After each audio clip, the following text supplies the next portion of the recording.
Let's reflect together here. Because you can see here in these pictures here, right? Anxiety is something that messed up with us, right? Internally. So our sleep is going to be an issue. And here, we've got a good picture here. You see this film before? From Pixar? Anxiety? No? Pixar from Disney. They released a film, the name is Inside Out, right? Right? Yeah. Inside Out. It's weird that it's a kid's film because it's every character in the film represents an emotion. And this one represents anxiety. But the perfection of an artist. Look at the artist representing anxiety here. Can you see an anxiety here? Look at the eyes pop up. The hair uncombed, right? The smile like a yellow smile, right? And the hands like this. So it's an anxiety. No questions about that, right? Perfect. This thing here. But the anxiety nowadays, so it's in an overkill world that we are facing today. So anxiety is caused by this excess that we've got. Information, right? Competition, jealousy, whatever. Everything is overkill, right?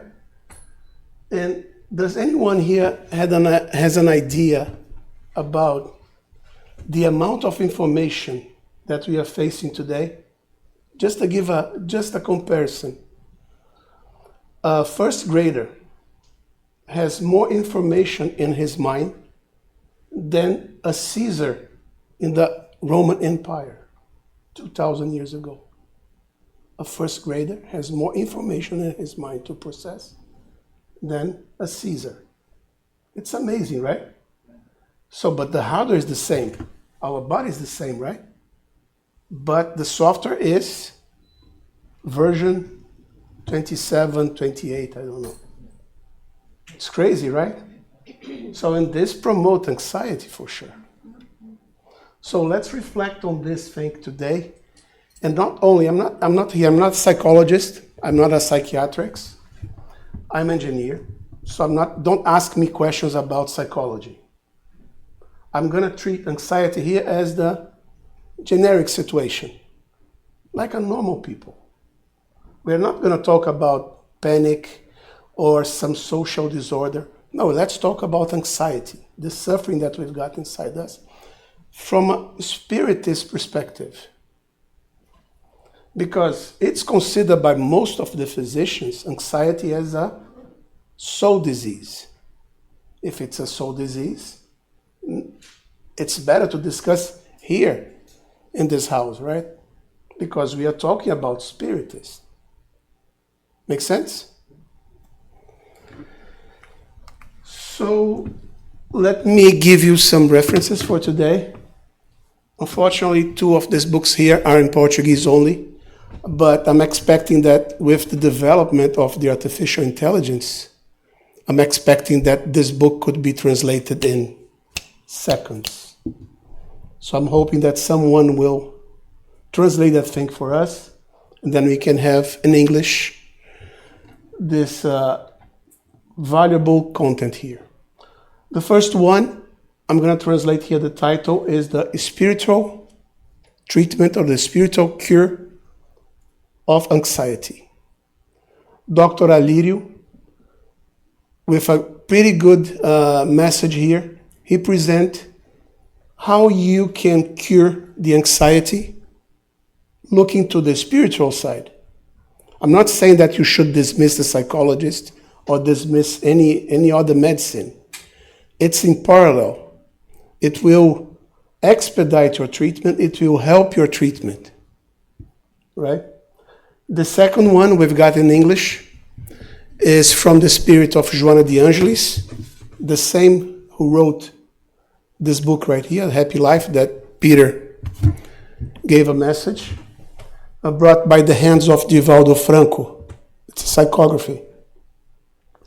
And in chapter 8 of this book, Joanna de Angelis present exactly what is anxiety. It's pretty cool. Is there any psychologists here in this room? No? But you do not need to be a psychologist to read it. But I think for a psychologist, it should be a mandatory reading. Right? So chapter 8 of this book is only for anxiety. And this third one right here, Dr. Gelson, he compiled a lot of messages from Joanna de Angelis. And he asked different psychologists, spiritist psychologists, to prepare a summary of different topics from Joanna de Angelis. And in chapter 9, Marlon Haekdal gave us this message. Pretty summarized, pretty good lecture to understand anxiety from the Joanna de Angelis perspective. Okay? Good reading. So, any questions here about the books? Before we start, let's do a small warm-up here. Pretty fast warm-up here. Greek mythology. Does anyone here know the history behind the Minotaur in Crete? No? Minotaur, half Taurus, half man, right? This creature, he used to live in Crete, the island, close to Greece, inside a labyrinth, because the king of Crete put him there and get his enemies put inside the labyrinth to be killed, to be destroyed by the Minotaur. Okay? Aegeus, he was the king of Greece. He lived in Athens. Crete, an island. Greece. Athens, he was the king. Theseus was his son, a warrior, pretty strong. Ariadne, the beautiful Ariadne, was the daughter of the king of Crete. Just to give the context here. Okay? And the story behind this thing is that Crete and Athens, they went into a war, and Crete won the war. Because of this, Athens was paying a huge amount of taxes to Crete. Besides this, the king of Crete asked Athens to send few youngsters to satisfy the Minotaur, to keep the Minotaur entertained. What the Minotaur was doing with the youngsters is exactly to kill them, right? And so Aegeus, the king of Athens, he was very worried with that thing. And because he was paying taxes and sending young people to be destroyed by the Minotaur. So what happened is that his son, Theseus, offered himself to go there and fight against the Minotaur. But his dad was so concerned about the thing. It's a dad, right? But his dad authorized him to go to Crete with the other young people and try to destroy the Minotaur. So, but he just gave him a short request. You see the black sail behind there?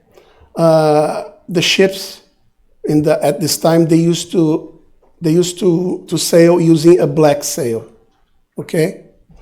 And he asked his son, if he was successful, please replace the black sail by a white sail. Because why? Because he was so anxious. Aegeus was so anxious because they don't have any phone, they don't have any internet to know what was the result between Theseus and the Minotaur. So he asked his son to raise the white sail because 15 miles, 30 miles when he was coming back, he could see that the ship was sailing with a white sail, which means that the Minotaur was destroyed. So every day he was in the cliff, looking to the horizon, waiting for his son to be back. Okay? Very anxious, like any father. Pretty simple request, right? Replace the sail by the white one.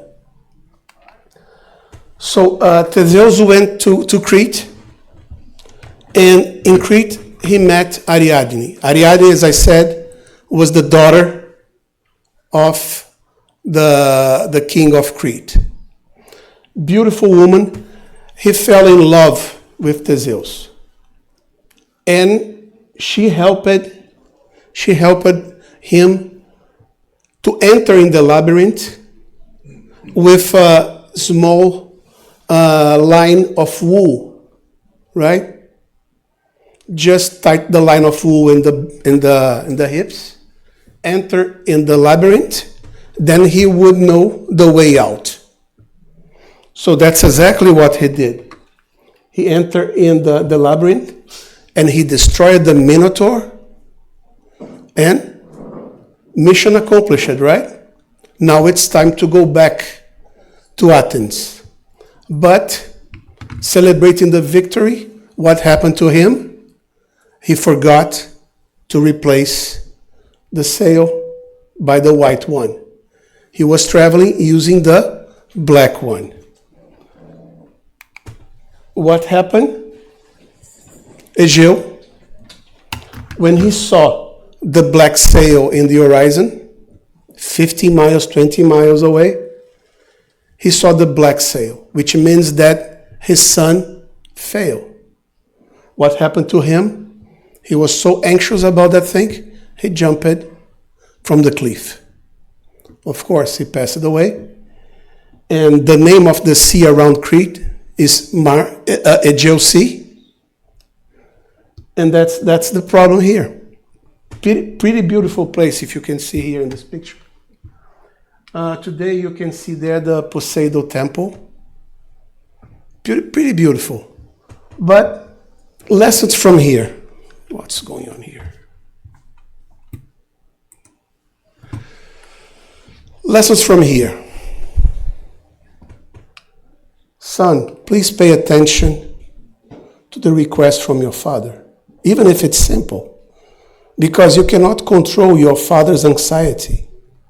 So please pay attention. So simple, right? Lessons from here. A man without a woman has no directions, right? Lessons from here. We all are going to face minotaurs in our life, inside the labyrinth. But here Theseus proved that if you know the way to go and the way to go out, you can fight the Minotaur, right? You can fight the problems in your life. And the last lesson here, related to the topic that we are talking today. Anxiety could generate extreme situation. It's very dangerous. You cannot control the anxiety at the extreme. So here is the message that we are going to discuss. Pay attention to that thing. Pay attention to anxiety. Because an anxiety without control could generate extreme situation. Make sense? Good? Warm it up? So let's start. So in this book that I mentioned, in chapter 8, what Joanna de Angelis is saying about anxiety. So look at that. In today's social situation, anxiety is a serious factor. Serious. Of disturbance and imbalance, which deserves special care, in-depth observation, and specialized therapy. Which means that for you to escape from the anxiety, it's pretty difficult to make it yourself without any support. You need help. If you're feeling anxious, ask for help. That's the message here from Joanna de Angelis. And she also defined anxiety in 3 sentences here. I'm going to show each one of them. It's the desire to achieve what has not yet happened. It's a future. The future didn't happen yet. So you're trying to acquire something that it's in the future. The future is not in our control. You can plan, but you cannot control the future. Okay? Number 1. Number 2. That's something that sometimes when we talk about this, it hurts. Because here, Joanna is saying it's the fear of being discovered. It's our pride talking out loud. I don't want to be discovered, which means that I prefer to hide that thing. But if you hide that thing, you've got the fear to be discovered, and then which means that you're going to create this internal anxiety, right? Which is basically a consequence of the lack of self-knowledge, the knowledge of our own shadow, deep shadow, something that is very internal to us. So, second one. Third one is the absence of the exercise of serenity. Joanna is not saying that is the absence of serenity, is the absence of the exercise, which means that serenity, it's not something that I'll take my serenity now. No, it's an exercise. It's a daily exercise. It's an exercise of patience. It's an exercise daily. Right? Any questions here in the 3 definitions here presented by Joanna? No? Pretty simple, straightforward, right? Important thing here that anyone would like to highlight the important thing here in the 3 ones? Important thing here. In a single word. I just mentioned exercise. Exercise is the key here. Don't try to get rid of your anxiety like 0 to 1. It's not going to happen. It's an exercise. It's an exercise of self-knowledge, exercise of serenity, exercise of not counting on the future, right? The future is to be planned, but we don't have control about the future. Make sense? And to summarize here, I like this woman right here, Marie Curie. Marie Curie she discovered the radioactivity. And she was a workaholic. She worked very hard. And she died because of this. She died because of the radioactivity that she discovered. And she had a quote where she was talking to everyone there inside this lab who was working with her. We do not realize what was done, but what still needs to be done. This is exactly what Joanna is talking here. We are looking to the future. We desire the future. We are not living the present. We are not fully absorbing the experience from the past. We are living the future. Okay? Good?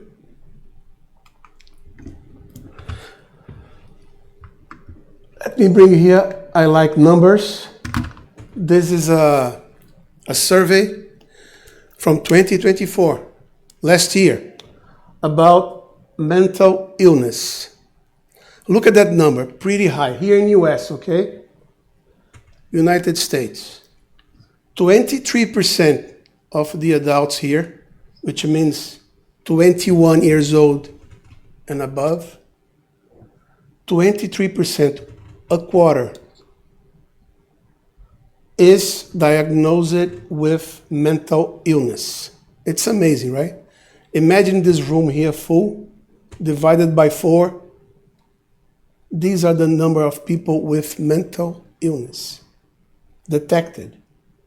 So I'm not talking about the hiding ones, detected. And from this huge number, which is about 60 million Americans with mental illness, this is the distribution. The number 1 by far is anxiety disorders. You see, it's double than the number of depression. 20%, 19% of 60 million is about what? 12 million people, 12 million adults with anxiety disorder. It's a pretty huge number. 12 million is 10 times the whole population of Orlando. Imagine 10 Orlandos full of people with anxiety. And once again, the numbers here are the one detected. But the ones that were not detected, imagine how big is this number? How large is this number? It's amazing, right? So sad, but that's true. 12 million adults here in US facing anxiety disorder. But let's give a hope on this. That's another good from this survey here. I think it's small, but let me read to you. From here, they made a distinction inside the ones with anxiety. They made a distinction between the marital status and the employment status, which makes sense, right? Let's see if the marital status has any influence on the anxiety and also the employment. And look at the highest numbers here. For the marital status, number 1 by far is the single people. Single people has more anxiety than the married people. That was a surprise for me. But it's being presented here. And another surprise for me is that the most anxiety are in the employed for wages, which is a surprise for me, because if you are unemployed, I think you are anxious to get another, right? To pay your bills or something like that. No, it's not. But don't use this survey here. Don't use this survey here to clean up your anxiety, because this survey here could give you, for example, if I retire and if I divorce it, I'm fine, right? So let me retire and let me get a divorce. So I'm cured. It's not this one, please, right? And it's the statistic. What? It's the statistic there. Yeah. Okay. And here, another important thing here, because you're not talking about anxiety in children or in teenagers. But look at this thing here. Student is the second one. And most of the students are single, right? Which means that we should pay attention to our kids, because the anxiety in kids also happen. Right? Good? All set? Let's see the persistent symptoms. How a physician would, of course, there's a lot of exams to make to identify the anxiety. Here are some persistent symptoms to identify the anxiety. It's the heartbeat, tummy problems, shortness of breath, fatigue, headache, insomnia, right? Some of them you can see that are physical symptoms, right? Short of breath, tummy problems, heartbeat, accelerated. These are more of a material, physical problem. Look at this survey right here. The most symptoms for anxiety. Look at the three top ones. Number 1, difficulty of concentrating. Number 2, sleep disturbances. Number 3, irritability. Can you make a difference here? Did you feel that the three most symptoms are physical symptoms or are from the soul? From the soul, right? From the emotion. 60% difficulty of concentrating. That's not physical. That's not physical. It's from the soul. Make sense? Why this happen? Let me bring what Kardec brought to us in the questions 93 and 141 of the Spirit's book. The Spirit's book, if you are not familiar, was written in 1857 by Allan Kardec, questions and answers. Kardec was sending questions to the spirits, and the spirits was answering back to him, and he compiled the answers, organized the questions, and presented this fantastic book. In this book, in the questions 93, 141, Kardec presented a model of us. We all know that we've got a physical body, right? Flesh, bones, hair. We all know that. And we've got also our spirit or soul. Kardec defined soul as a spirit incarnated. When we are discarnated, it's a spirit. Okay? But let's consider spirit or soul, it doesn't matter. Okay? Physical body and spirit. And between them, we've got what Kardec defined as the perispirit. So we are talking about a soul disease. So if you've got something in your body, it will reflect in your perispirit, and this, it will go to your spirit.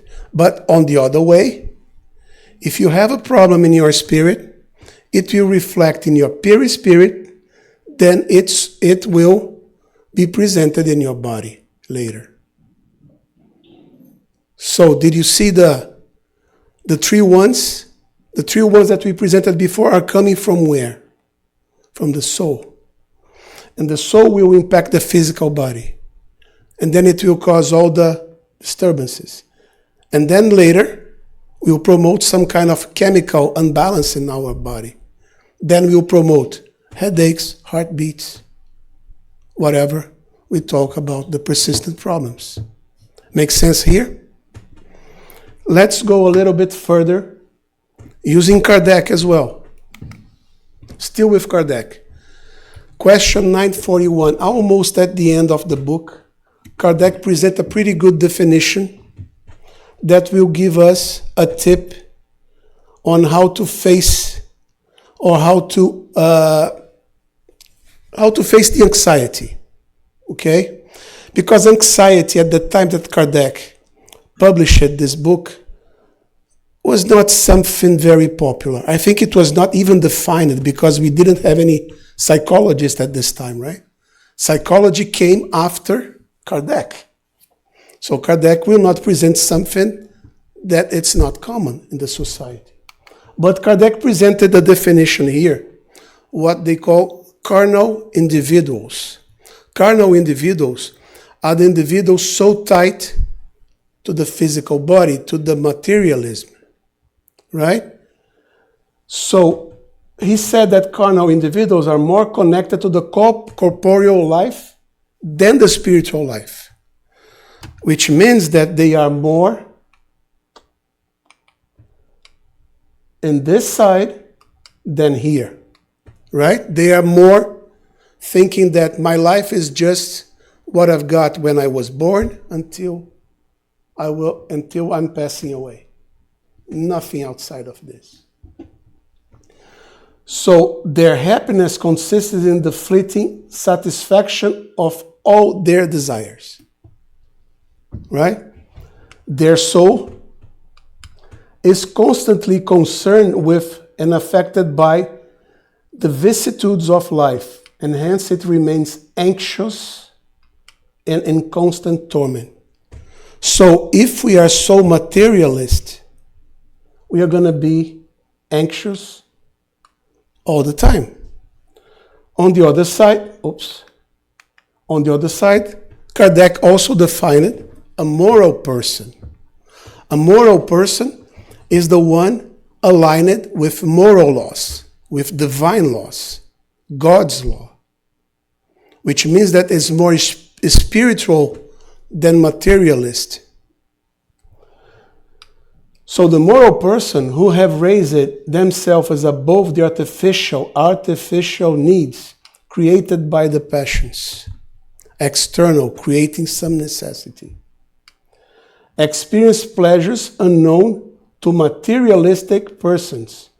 The moderation of their desires lends calmness and serenity to their spirit. Two extremes, right? So, which one are you planning to choose? What side? What side? Of course, right? Because you don't wanna be anxious. You wanna be calm. So let's try to be aligned like a moral person, aligned to the moral laws, to the spiritual life, which means that the life will not finish in 70, 80 years. The life will continue until forever. Make sense here? No questions? Right? So let's, using the cause and effect law, now to analyze the anxiety. Kardec also brought this concept of cause and effect law. Everything that we are facing is an effect of something, right? Anxiety is an effect. Can someone tell me, what do you think could be a cause of anxiety based on what we discussed? Let's think, let's discuss. Come on. Think about the future? Yes. But I'm saying about what will cause you anxiety. From you don't know anything about the future, you don't know anything about that. Yeah, this is a second step that I'm going to show you. Insecurity is one. Fear. Insecurity. False beliefs. It's not religious beliefs. It's false beliefs. It's for example, I've got a competition to do. Swimming or something. If I create a false belief that I'm not capable to win the tournament, right? I'm not going to win the tournament. I'm not going to win because I create a false belief on that. I just saw one of the ladies that did the channel in Marseille. She was like two kilometers from the coast, but because she couldn't see the land, the island, she gave up. She swam 31 kilometers. It was 33 and she gave up.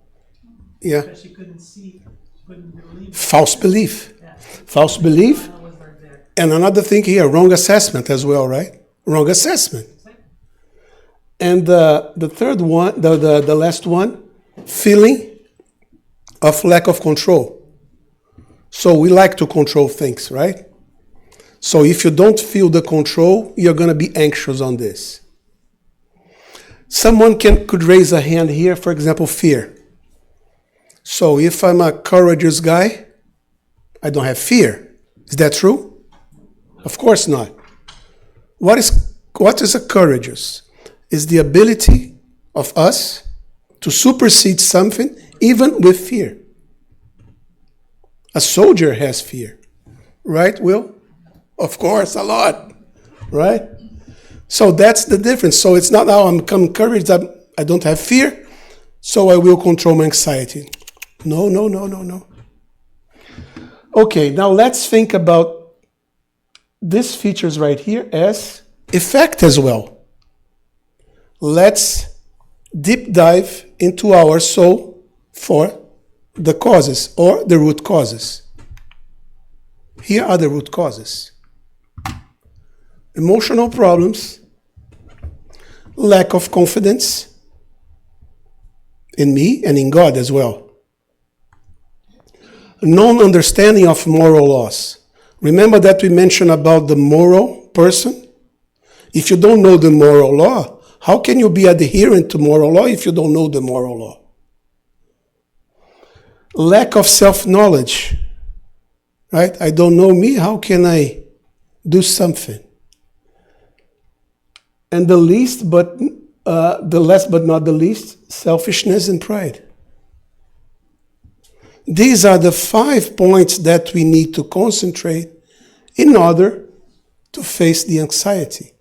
But remember that we mentioned that anxiety is a soul disease, which means that it's coming from the soul.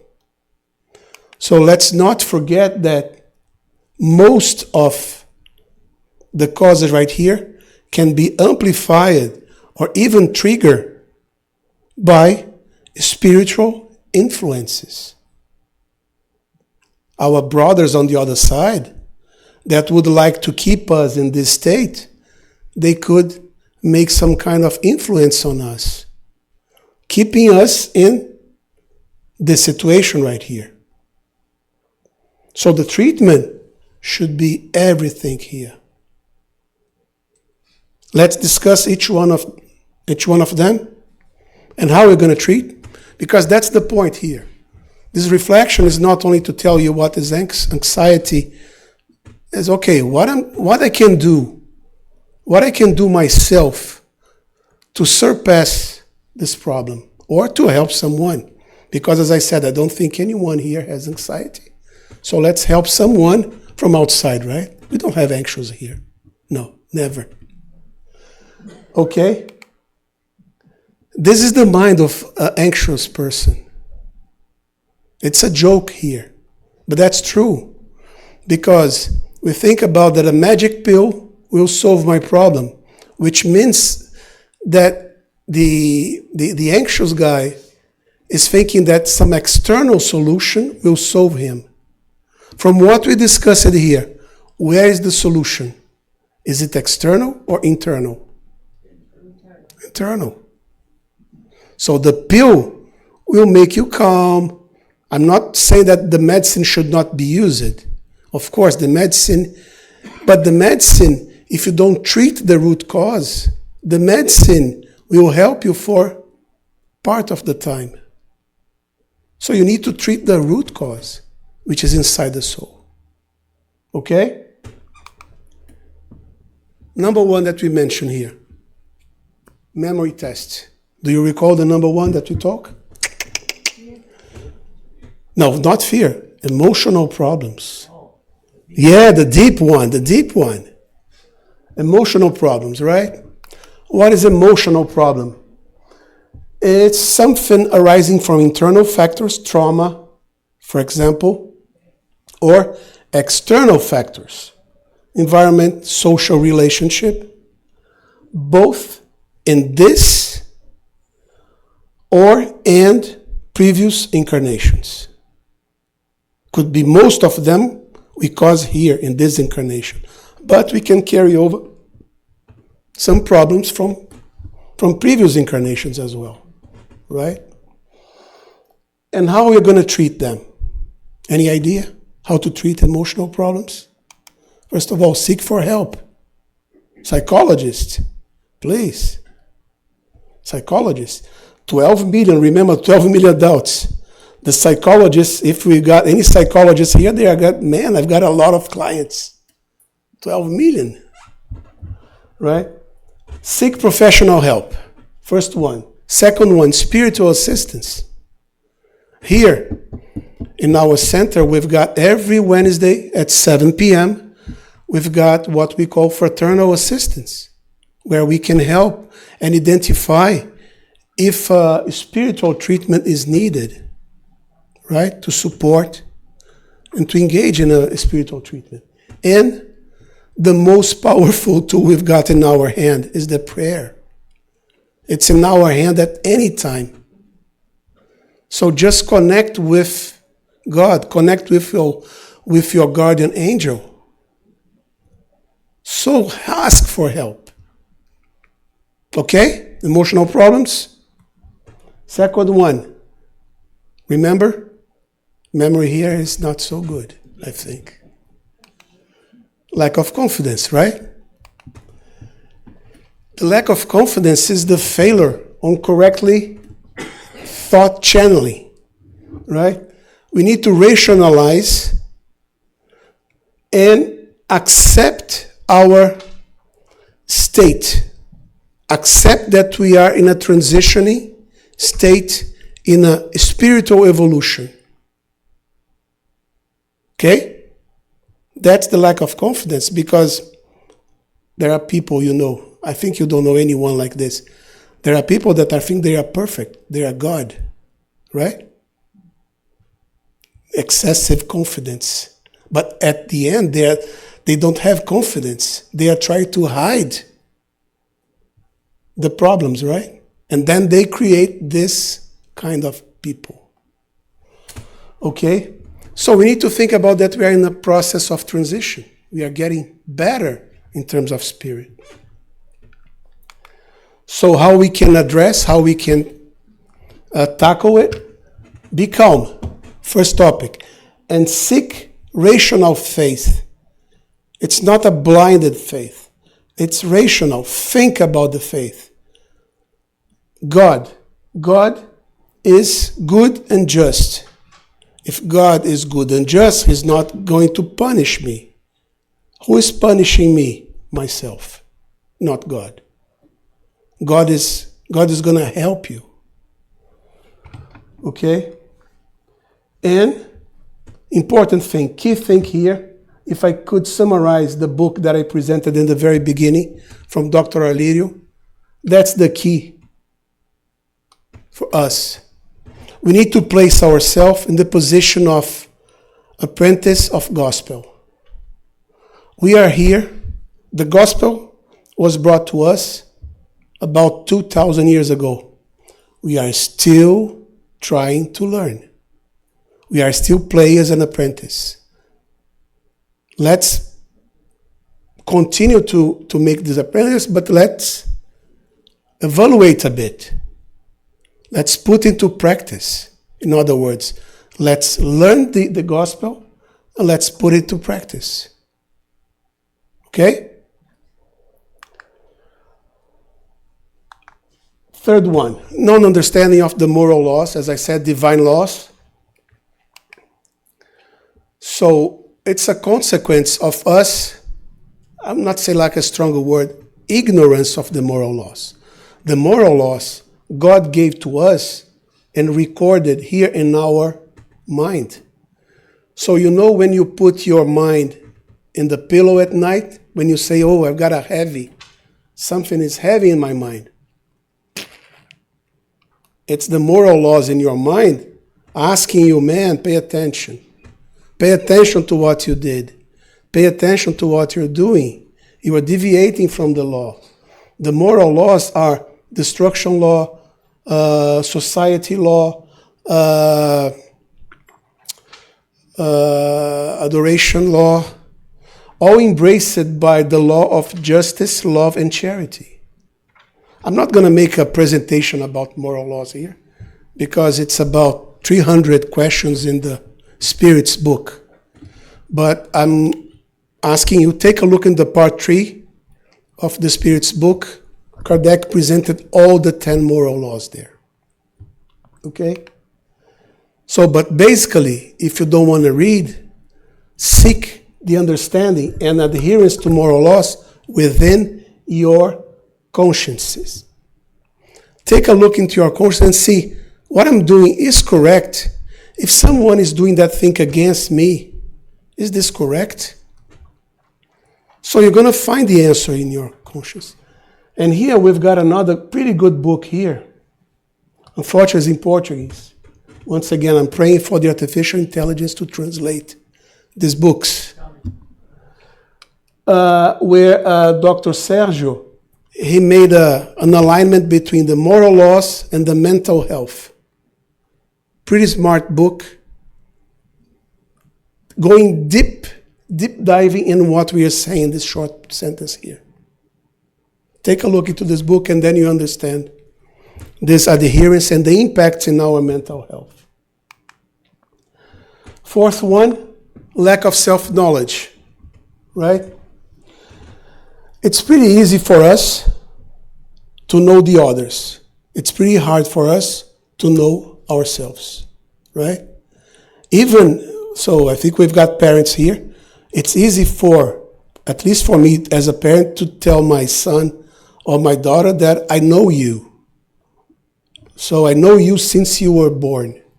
But actually, if I don't know me, how can I tell her that I know her? I don't know her. If you don't know yourself, right? So it's a shallow knowledge of our weakness, virtues, limitations, and capabilities. Identifying inside of us what are we, right? Deep dive on us. Forget about the others. Deep dive on you. Take a look on you. I'm doing good, I'm doing bad, right? So the way to fix it is self-knowledge. Self-knowledge will promote self-control. Because if I know myself, I can control myself. How can you control myself if you don't know yourself? It's difficult, right? There's no logic on this, right? And we need to understand what is causing my anguish. Don't think about the anguish. It's very easy for us to concentrate in the anguish situation, but we usually forget about the cause of the anguish. So stop. What is causing that thing on you? So then you practice your self-knowledge, okay? And at the end, you're going to make a renewal with balance. Renewal with balance is not to hit yourself, right? To fight with you. So at least you understand that you are in this situation. Okay, 50% of the problem solved. If you're not capable to solve in this incarnation, okay, resignate and move on. But don't fight with yourself, because if not, you're going to increase your anxiety. Right? Make sense? Are we together here? The last one. Last one. Fifth one. The most important one is the root cause of our sufferings. Root cause of our sufferings? Pride. Selfishness. Pride is the cousin of selfishness, right? If we squeeze our suffering, we are going to hit. So if we squeeze our sufferings, we are going to hit selfishness. It hurts, right? No. Selfishness.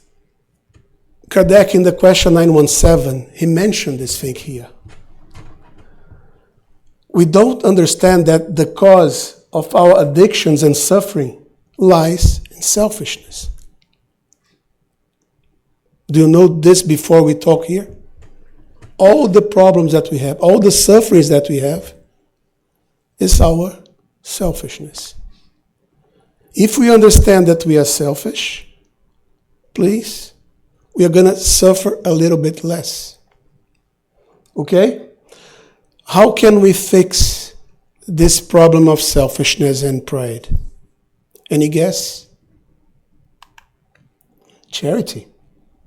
Right? If we increase the charity, we are going to reduce the selfishness. Full charity. Full charity is benevolence, being good to anyone, independent of the nationality, the color, the gender. It doesn't matter. Be good to anyone. Benevolence. Second one, indulgence, which means being tolerant to anyone, to the imperfections of others. We are all imperfect, including us. So why not tolerate others? And the third one is what? Forgiveness, right? Forgiveness maybe sometimes is the most difficult one, because we are trying to forgive without a self-forgive. To start the forgiveness, we need to self-forgive first. Okay? So that's full charity. If we start to play the full charity, it will be what? The selfishness and pride will be fading away. That's what Jesus mentioned to us. Right? Make sense here? 5 ones. Memorize? No. Of course not. I know that no one is going to memorize. Let's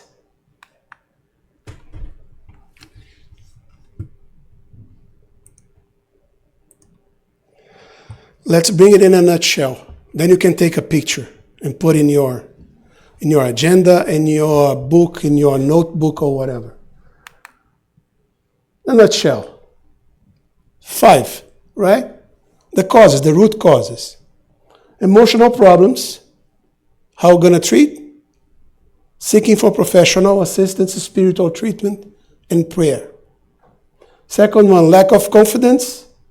Exercise of faith. Right? Rational faith. And being a gospel apprentice. Okay? Third one, moral laws. Understand the moral laws within our conscience. Okay? If you want to study, part 3 of Spirit's book. Fourth one, lack of self-knowledge. Self-knowledge. Fifth one, selfishness and pride. Charity. Okay? If we apply that thing, or if we promote, it will help you a lot, any anxiety treatment. For sure. Because you are going inside your soul, which is the root cause of the problem. Okay? Who can do that thing for you? No one. Only you can do that thing for you. Which is good. You're not depending on anyone to promote or to perform any of these things right here, except the external psychologist. But to go to a psychologist, you need to walk, right? Don't wait the psychologist to knock to your door. Do you need a psychologist here? No. No one is going to knock your door asking if you want a psychologist. Okay? Step away. Okay? Memory good? Took the picture? Nice. Let's see a summary from Joanna de Angelis here. From everything that we talk, look at what Joanna de Angelis said, chapter 178 of this book here, Happy Life. Control your anxiety. Remember, Peter, when we mentioned that thing? Joanna de Angelis was not saying, if you have anxiety, please control. She was saying what? Control your anxiety. Because she is saying that you are anxious. Control your anxiety. He's not saying, control your anxiety. Misdirect anxiety produces organic damage of different types and generate discomfort wherever it appears. We mentioned that thing here, right? It irradiates, look at that, it radiates an unsettling wave and spreads insecurity around. Does anyone here work with an anxious boss? No. The environment was nice at this time, right? The micromanaging one, right? Anxious, horrible. Calm is the blessed antidote to anxiety, which comes when you want to strive to live in peace and trust in God. Everything that we talk in this lecture is summarized here. And this thing right here, it's very important because sometimes we are so anxious that we don't perceive that we are contaminating the environment. Let me bring you a short film here. Then you can memorize that thing. The next time you'll be anxious, remember that film and control yourself. Let's see this film here. Sound, please. Sound, please. Sound, please.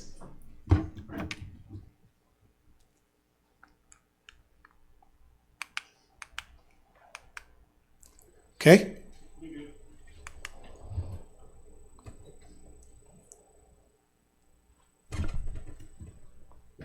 Are we there yet? No. Are we there yet? Not yet. Hey, are we there yet? Are we there yet? No! Are we there yet? Yes. Really? No! Are we there yet? No! Are we there yet? No, we are not! Are we there yet? No! Are we there Are we yet? there yet? Hey, that's Hey, not that's funny. not funny. Hey, that's really That's immature. really immature. See, this is why See, this is nobody why no one likes likes ogres. ogres. All right, you're All lost. right, you're lost. I'm gonna just stop talking. Finally! But this is taking forever. Shrek, and there ain't no in-flight movie or nothing. The kingdom of far, far away, donkey. That's where we're going. Far, far away. All right, I get it. I'm just so darn bored. Well, find a way to entertain yourself.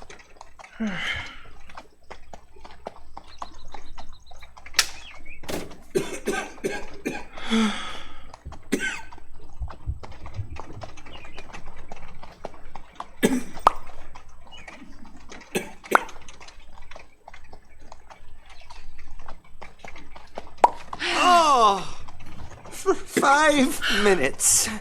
Could you not be yourself? For 5 minutes!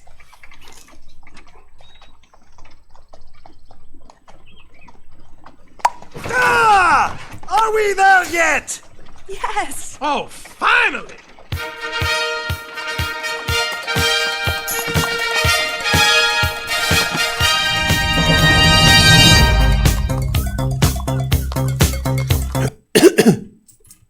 Okay? This short film is to remember that we can impact others around us with our anxiety. Yeah? No. Almost there. It's far, far away. Okay. Another short summary. I'm going to reduce the summary here of what we talk. This summary here came from Paul in his letter to the Philippians. Look at what Paul mentioned to us. Don't be anxious about anything. Don't be anxious about anything. Present all your needs to God through prayer and supplication in gratitude. Gratitude. Then the peace of God, which surpasses all understanding, peace of God, will guard your hearts and thoughts in Jesus Christ. All the lecture in an hour, Paul made a summary, a synthesis here. Good, right? Don't be anxious about anything. But the best summary came from him. That's the best summary. Do not be worried about tomorrow. Once tomorrow will bring its own worries. Live in present. Don't live in the future. Each day has its own difficulties. Jesus and Gospel of Matthew. Okay? Thank you for your patience. It was a practice of your anxiety, right? Thank you. And I hope that this lecture will help you on any anxiety you may face. Okay? Thank you.